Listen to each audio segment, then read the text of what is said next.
There's a continuum that's useful to use when you're showing the progress you're making with a new habit or a new skill. It goes from unconscious incompetence through to unconscious competence. Sounds complicated, but it's not. Let me give you an example. When a little kid, a tiny little one, hasn't learned to read yet, they don't even know about reading. They don't know that those squiggly lines on the book actually carry the message. They are in a state of incompetence and they are unconscious about it.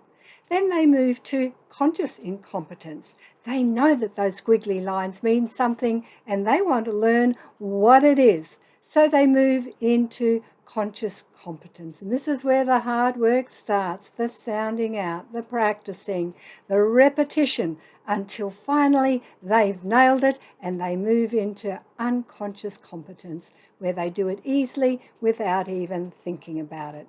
I've used this a little bit as a model for parenting. It's not really a continuum. It's more like pods, and I'm going to describe what the pods are. You might be in different pods for different children, also at different times of their lives. There's no really right or wrong one, but I'm going to talk you through them. So the unconscious unparenting pod, I've made this up by the way, so bear with me, is perhaps the neglectful parent, the unresponsive, the laissez-faire, the I haven't got time for my kids ones.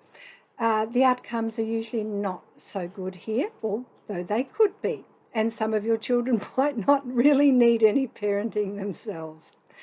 Then we go on to the conscious unparenting. Now, this one's interesting.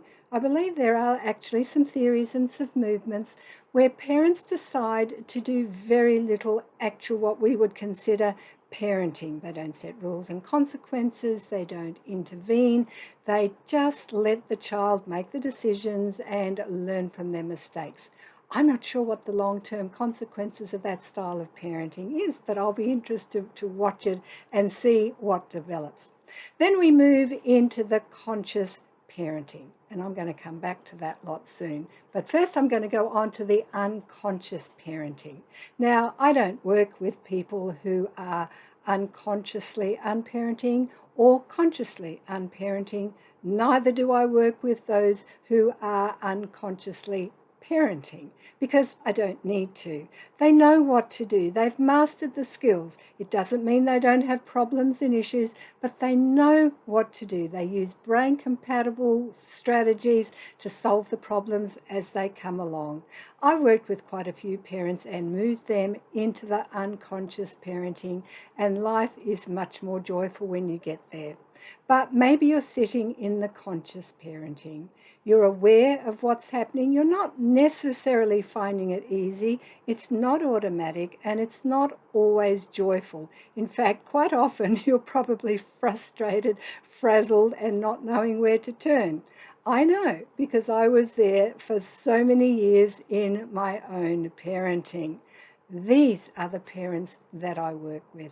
These are the ones that I guide through brain-compatible tools and strategies so that they can move into the unconscious parenting, get into the zone where they know what they're doing, they're confident, and life is just all round happier.